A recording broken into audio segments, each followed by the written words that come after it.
기초연금 만 65세가 되면 자동으로 받을 수 있다고 생각하셨나요? 아닙니다. 자동으로 편하게 받을 수도 없을 뿐더러 예상치 못한 이유로 기초연금 자체를 못 받으시는 분들이 계속 늘어나고 있습니다. 요즘 어르신들 사이에서 이런 말이 정말 많습니다. 나는 분명히 조건이 되는데 왜 안 된다는 거야? 이거 하나 때문에 탈락했다고? 주변에 헛소문이 너무 많아서 다들 헷갈려 하십니다. 신청만 하면 받을 수 있는 줄 아셨다가 막상 해보니 탈락 통보를 받으시는 겁니다. 실제로 이런 일들이 일어나고 있습니다. 자녀 결혼 등 집안의 대소사로 자녀명의 통장을 통해 일정 기간 입출금을 했었던 김영숙 씨. 증여로 간주되어 기초연금에서 탈락하셨습니다. 부부가 함께 사는 박철수 씨. 남편만 기초연금을 신청하셨습니다. 3개월 후 박 씨만 기초연금을 받았고 부인은 한 푼도 받지 못했습니다. 한 사람이 신청하면 부부가 함께 받는 줄 알았는데 각각 신청해야 각각 받는다는 걸 뒤늦게 알게 되셨습니다. 전세로 살고 있는 한명숙 씨. 전세보증금 5천만 원을 신고하지 않고 기초연금을 신청하셨습니다. 집주인한테 맡긴 돈인데 이게 내 재산인가요? 심사 결과 전세보증금이 금융재산으로 확인되면서 기초연금에서 탈락하셨습니다. 이 3가지 상황은 모두 실제로 일어났던 일입니다. 그런데 왜 이런 일이 생긴 걸까요? 결론부터 말하면 기초연금은 받을 수 있습니다. 그런데 문제는 따로 있습니다. 어떤 기준이 있는지, 어떤 구조가 숨어 있는지 정확히 모르면 아주 사소한 실수 하나 때문에 날아갈 수 있다는 겁니다. 기초연금 단독가구 기준 연금액이 얼마인지 아시나요? 현재 기준으로 받을 수 있는 최대 금액은 월 34만 2,510원입니다. 1년이면 약 411만 원, 10년이면 총 4,110만 원 정도 됩니다. 이렇게 몇백, 몇천만 원이나 되는 여러분의 소중한 노후 자금을 어떤 기준이 있는지 잘 몰랐다는 이유만으로 놓치실 건가요? 대부분이 여기서 착각합니다. 통장, 배우자, 전세보증금 이런 것들이 기초연금과 무슨 상관이 있겠냐고 생각하십니다. 그런데 바로 이 작은 함정이 큰 손해를 만듭니다. 신청했는데 탈락하거나 받을 수 있는 금액보다 적게 받거나 아예 몇 개월치를 날리는 일이 생기는 겁니다.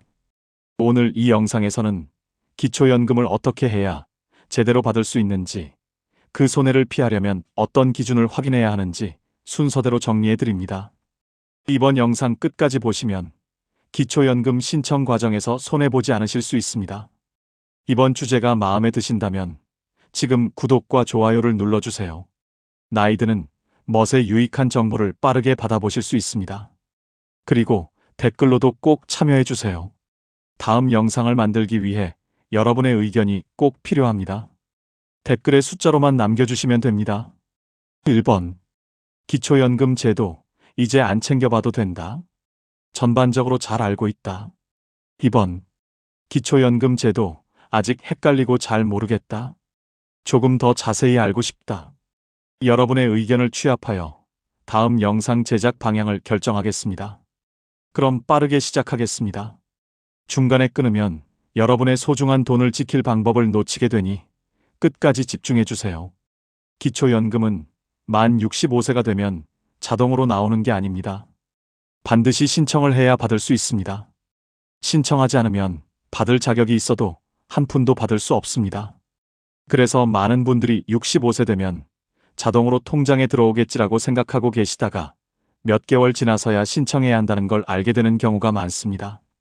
그런데 여기서 더 큰 문제가 생깁니다. 신청을 해야 한다는 것만 아는 것만으로는 큰일 납니다. 언제 신청하느냐가 받을 수 있는 금액을 결정하기 때문입니다. 기초연금에서 가장 큰 손해가 터지는 함정은 바로 시점입니다. 시점을 놓치면 받을 수 있는 돈을 못 받게 되고 나중에 다시 돌릴 수도 없습니다. 첫 번째 함정은 생일 달을 놓치는 경우입니다. 기초연금은 만 65세 생일이 속한 달부터 신청할 수 있습니다. 그런데 여기서 중요한 건 생일 달에 신청하지 않으면 그 달분은 받을 수 없다는 점입니다. 예를 들어 생일이 3월 15일이라면 3월 1일부터 신청이 가능합니다.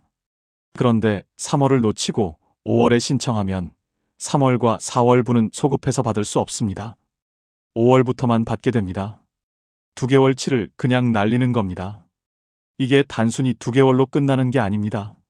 생일 달을 3개월 늦게 알아차린 분은 3개월치 기초연금을 아예 받지 못한 채로 시작하게 됩니다. 두 번째 함정은 재산이 일시적으로 늘어난 시점에 신청하는 경우입니다. 기초연금은 신청할 때의 재산을 기준으로 심사합니다. 예를 들어 집을 팔고 새 집을 사기 전까지 현금이 통장에 일시적으로 많이 들어와 있는 상태에서 신청하면 그 현금 때문에 재산이 기준을 초과해서 탈락할 수 있습니다.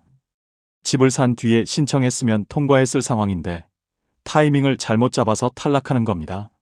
세 번째 함정은 재산을 처분한 시점을 착각하는 경우입니다. 재산 처분은 처분한 날짜가 아니라 소유권 이전 등기일을 기준으로 봅니다. 계약금을 받은 날이 아니라 등기가 넘어간 날이 기준입니다. 그래서 계약금 받고 이제 재산이 줄었으니 신청하자고 생각하고 신청했는데 등기 이전일이 아직 안 지나서 재산이 그대로 잡히는 경우가 생깁니다. 네 번째 함정은 소득이 줄어든 시점을 신고하지 않는 경우입니다. 기초연금을 받고 있던 분이 소득이 줄어들었는데도 변동 신고를 하지 않으면 더 받을 수 있는 금액을 못 받게 됩니다. 예를 들어 아르바이트를 그만뒀는데 신고하지 않으면 소득이 그대로 있는 것으로 계산되어서 기초연금 금액이 그대로 유지됩니다. 신고했으면 더 받을 수 있었던 건데 신고하지 않아서 손해를 보는 겁니다. 다섯 번째 함정은 배우자가 사망한 후 단독가구 전환 신고를 늦게 하는 경우입니다. 배우자가 사망하면 부부가구에서 단독가구로 전환됩니다. 단독가구가 되면 기초연금 지급액이 늘어납니다. 그런데 이 전환 신고를 1년 늦게 하면 그 1년 동안 늘어난 금액을 받지 못합니다. 소급해서 받을 수 없습니다. 신고한 시점부터만 늘어난 금액이 적용됩니다. 시점을 놓치면 손해는 되돌릴 수 없습니다. 그럼 여기서 가장 중요한 기준부터 보겠습니다. 시점만 맞추면 되는 게 아닙니다.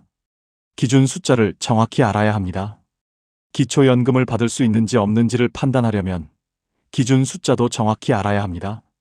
첫 번째 기준은 나이입니다. 기초연금은 만 65세부터 받을 수 있습니다. 만 64세 11개월은 안 됩니다. 만 65세 생일이 속한 달 1일부터 신청이 가능합니다. 예를 들어 생일이 3월 15일이면 3월 1일부터 신청할 수 있습니다. 두 번째 기준은 선정기준액입니다. 기초연금은 소득과 재산을 합쳐서 계산한 소득인정액이 선정기준액 이하인 사람만 받을 수 있습니다. 2025년 기준으로 단독가구는 월 소득인정액이 228만 원 이하여야 받을 수 있습니다. 부부가구는 364만 8천 원 이하여야 합니다. 이 기준은 매년 1월에 조정됩니다. 2026년 기준은 2026년 1월에 확정됩니다. 그래서 작년에 탈락했어도 올해 다시 신청하면 통과할 수도 있습니다. 세 번째 기준은 기초연금 최대 지급액입니다. 2025년 기준으로 단독가구가 받을 수 있는 최대 금액은 월 34만 2,510원입니다. 이 금액도 매년 1월에 조정됩니다. 2026년 금액은 2026년 1월에 확정됩니다. 최대 금액을 받으려면 소득인정액이 선정기준액보다 충분히 낮아야 하고 국민연금을 받지 않거나 적게 받아야 합니다. 네 번째 기준은 국민연금 연계 감액입니다. 기초연금은 국민연금을 받고 있으면 기초연금 금액이 줄어듭니다. 국민연금을 많이 받을수록 기초연금은 적게 받게 됩니다. 이걸 국민연금 연계 감액이라고 합니다. 국민연금 월 수령액에 따라 감액 구간이 나뉩니다.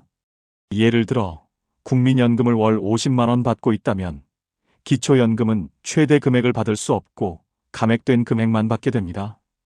국민연금 수령액이 일정 금액을 넘으면 기초연금은 절반 또는 그 이하로 줄어들 수 있습니다. 이 감액 구간은 국민연금 억압시라는 기준에 따라 계산되는데 이것도 매년 조정됩니다. 다섯 번째 기준은 부부가구 감액입니다. 부부가 모두 기초연금을 받으면 각각 받을 금액에서 20%씩 감액됩니다. 예를 들어 단독가구가 최대 금액인 월 34만 2,510원을 받는다면 부부가구는 각각 20% 감액되어 27만 4,008원씩 받게 됩니다. 두 사람 합쳐서 54만 8,016원입니다.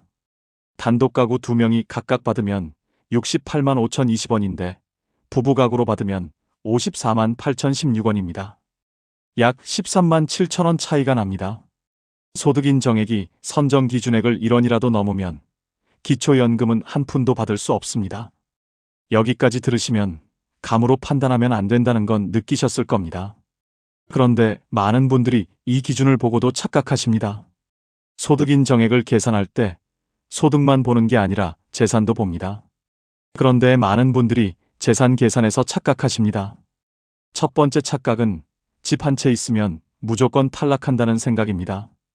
이건 사실이 아닙니다.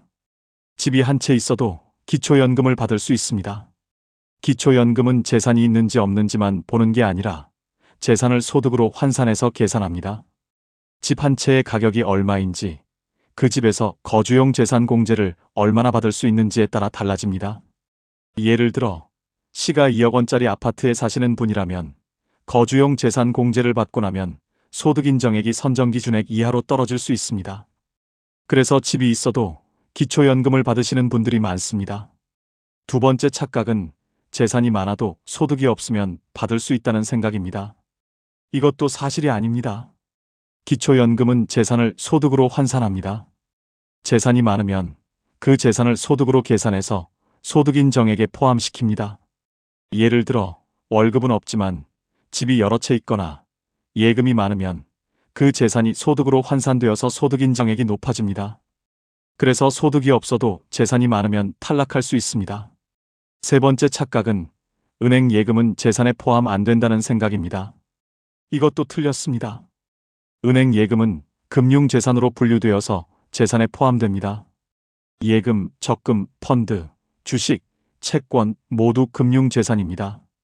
이 금융재산은 소득으로 환산되어서 소득인정액에 포함됩니다. 예를 들어 통장에 3천만 원이 있으면 이 금액이 소득으로 환산되어서 매달 일정 금액이 소득인정액에 더해집니다. 그래서 예금이 많으면 탈락할 수 있습니다. 네 번째 착각은 전세보증금은 재산이 아니다는 생각입니다. 이것도 착각입니다. 전세보증금은 금융재산으로 계산됩니다. 전세로 사시는 분들은 집주인에게 맡긴 전세보증금이 금융재산으로 잡힙니다. 예를 들어 전세보증금 5천만 원으로 사시는 분이라면 이 5천만 원이 금융재산으로 계산되어서 소득인정액에 포함됩니다.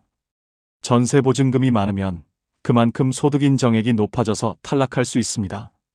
다섯 번째 착각은 자동차는 재산 계산에서 빠진다는 생각입니다. 이것도 틀렸습니다. 자동차는 일반 재산으로 계산됩니다. 자동차의 가격이 재산에 포함되어서 소득으로 환산됩니다. 예를 들어 2천만 원짜리 자동차를 소유하고 계시면 이 금액이 재산에 포함되어서 소득인정액이 높아집니다. 특히 고급 자동차나 배기량이 큰 자동차는 재산 가액이 높게 잡혀서 탈락 가능성이 높아집니다. 나는 월급이 없으니까 소득인정액이 낮을 거야 라고 생각하시면 안 됩니다. 재산이 있으면 그 재산이 소득으로 계산됩니다. 이 착각 때문에 손해보는 분들이 정말 많습니다. 구조는 알았는데 막상 신청할 때 실수하시는 겁니다. 재산 신고 과정에서 가장 흔한 실수가 5가지 있습니다. 첫 번째 실수는 전세보증금을 금융재산으로 신고하지 않는 경우입니다. 72세 한명숙 씨는 전세로 사시는 분이었습니다. 기초연금을 신청하면서 전세보증금 5천만 원을 신고하지 않으셨습니다. 전세보증금은 집주인한테 맡긴 돈이니까 내 재산이 아니겠지라고 생각하신 겁니다. 그런데 기초연금 심사 과정에서 전세보증금이 금융재산으로 확인되었습니다. 전세보증금 5천만 원이 금융재산으로 잡히면서 소득인정액이 선정기준액을 넘어버렸습니다. 결과는 탈락이었습니다. 전세보증금은 반드시 금융재산으로 신고해야 합니다. 두 번째 실수는 금융재산을 여러 통장에 분산해서 예치한 경우입니다. 68세 이철수 씨는 기초연금을 신청하면서 은행 통장 한 곳에 1,500만 원, 다른 은행에 800만 원을 예치하고 계셨습니다. 각 통장이 2천만 원을 넘지 않으니까 괜찮겠지라고 생각하셨습니다. 그런데 기초연금 심사에서는 모든 금융기관의 예금을 합산해서 조회합니다. 1,500만 원, 800만 원, 2,300만 원이 확인되었습니다. 금융재산이 2천만 원을 넘으면 소득 환산율이 달라집니다. 그래서 소득 인정액이 높아지면서 기초연금 금액이 줄어들었습니다. 금융재산은 모든 통장을 합산해서 계산됩니다. 세 번째 실수는 자동차를 자녀에게 증여했지만 5년 이내 조회로 재산에 잡힌 경우입니다. 70세 김영수 씨는 기초연금을 받기 위해 자동차를 아들 명의로 증여하셨습니다. 이제 내 명의가 아니니까 재산에서 빠지겠지라고 생각하셨습니다. 그런데 기초연금 심사에서는 최근 5년 이내의 재산 변동을 조회합니다. 1년 전에 증여한 자동차가 조회되었습니다. 증여한 지 5년이 지나지 않으면 그 재산은 여전히 본인 재산으로 계산됩니다. 결과는 탈락이었습니다. 재산 증여는 5년이 지나야 효력이 인정됩니다. 네 번째 실수는 임대보증금을 부채로 차감 신청하지 않은 경우입니다. 73세 박순자 씨는 다가구 주택을 소유하고 계시는데 세입자에게 받은 임대보증금 3천만 원을 부채로 신고하지 않으셨습니다.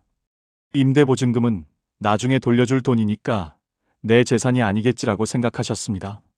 그런데 기초연금 심사에서는 임대보증금을 자동으로 부채로 처리하지 않습니다. 임대보증금을 부채로 차감받으려면 임대차 계약서를 제출해서 부채로 신청해야 합니다. 이분은 신청하지 않아서 다가구 주택의 시가가 그대로 재산으로 계산되었습니다.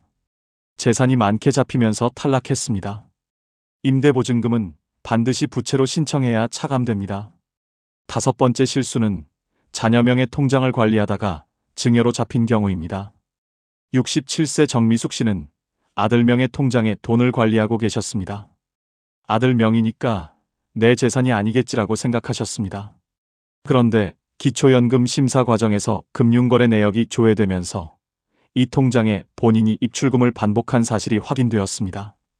명의는 아들이지만 실제 관리자는 본인이라는 게 드러난 겁니다. 이 경우 증여로 간주되어서 증여세 문제가 생길 수도 있고 기초연금 심사에서도 본인 재산으로 계산될 수 있습니다. 결과는 불이익이었습니다. 자녀명의 통장을 본인이 관리하면 증여 문제가 생깁니다. 선의의 선택도 구조를 모르면 손해가 됩니다. 이건 일부 사례라고 생각하실 수 있습니다. 그런데 다음 사례는 훨씬 흔합니다. 배우자, 소득, 국민연금과 관련해서도 실수가 자주 발생합니다. 첫 번째 실수는 부부 중 한 명만 신청하면 된다고 생각한 경우입니다. 67세 박철수 씨 부부가 기초연금을 신청하러 주민센터에 가셨는데 남편분만 신청하셨습니다. 한 사람만 신청하면 부부가 함께 받는 거 아닌가요? 라고 물으셨습니다. 그런데 기초연금은 부부가 각각 신청해야 합니다. 한 분만 신청하면 그분만 기초연금을 받게 됩니다. 배우자는 따로 신청해야 받을 수 있습니다. 이 부부는 몇 개월 후에 배우자도 신청해야 한다는 걸 알고 뒤늦게 신청하셨지만 그 몇 개월치 기초연금은 소급해서 받을 수 없었습니다. 부부는 각각 신청해야 합니다. 두 번째 실수는 배우자와 세대 분리하면 각각 받을 수 있다고 생각한 경우입니다. 69세 최영희 씨 부부는 기초연금을 더 많이 받으려고 주민등록을 분리하셨습니다. 세대 분리하면 단독 가구로 인정되어서 각각 더 많이 받을 수 있겠지라고 생각하신 겁니다. 그런데 기초연금 심사에서는 주민등록상 세대 분리가 되어 있어도 실제로 함께 살고 있으면 부부가구로 계산됩니다. 같은 주소지에 살고 있으면 주민등록을 분리해도 부부가구입니다. 결국 부부가구로 인정되어서 각각 20% 감액된 금액만 받게 되었습니다. 세대 분리만으로는 단독가구로 인정되지 않습니다. 세 번째 실수는 근로소득 공제 30% 추가 공제를 몰라서 못 받은 경우입니다. 66세 김수자 씨는 아르바이트로 월 80만 원을 버시면서 기초연금을 신청하셨습니다. 근로소득이 있으면 기본 공제 외에 30% 추가 공제를 받을 수 있습니다. 그런데 이분은 추가 공제가 있다는 걸 모르셨습니다. 신청서에 근로소득만 적고 추가 공제 항목을 체크하지 않으셨습니다. 결과적으로 소득인 정액이 높게 계산되어서 기초연금 금액이 줄어들었습니다. 나중에 추가 공제를 알고 재신청했지만 이미 지나간 기간의 차액은 받을 수 없었습니다. 근로소득이 있으면 30% 추가 공제를 반드시 신청해야 합니다. 네 번째 실수는 사업자 등록은 폐업했지만 신고를 안 해서 소득이 계속 잡힌 경우입니다. 71세 이강수 씨는 작은 가게를 운영하시다가 폐업하셨습니다. 실제로는 가게 문을 닫았지만 사업자 등록 폐업 신고는 하지 않으셨습니다. 그 상태에서 기초연금을 신청하셨는데 사업자 등록이 살아있어서 사업소득이 있는 것으로 계산되었습니다. 실제로는 소득이 없는데 서류상으로는 소득이 있는 것으로 잡혀서 기초연금 금액이 줄어들었습니다. 나중에 폐업 신고를 하고 재신청했지만 그 기간 동안의 차액은 받을 수 없었습니다. 폐업했으면 반드시 폐업 신고를 해야 합니다. 다섯 번째 실수는 국민연금 월 50만 원 받는데 기초연금 전액 받는 줄 알았던 경우입니다. 68세 조명자 씨는 국민연금을 월 50만 원 받고 계시면서 기초연금을 신청하셨습니다. 국민연금 받아도 기초연금은 다 받을 수 있다고 들었는데요 라고 말씀하셨습니다. 그런데 기초연금은 국민연금 수령액에 따라 감액됩니다. 국민연금을 월 50만 원 받으시면 기초연금은 전액을 받을 수 없고 감액된 금액만 받게 됩니다. 이분은 최대 금액인 월 34만 2,510원을 받을 수 있다고 생각하셨는데 실제로는 그보다 적은 금액을 받게 되었습니다. 국민연금을 받으면 기초연금은 감액됩니다. 많이들 하는 행동도 구조를 모르면 손해로 이어집니다. 그래서 이제부터가 중요합니다. 지금부터는 실전입니다. 여러분이 지금 당장 점검할 수 있는 체크리스트입니다. 지금까지 함정과 실수 사례를 보셨습니다.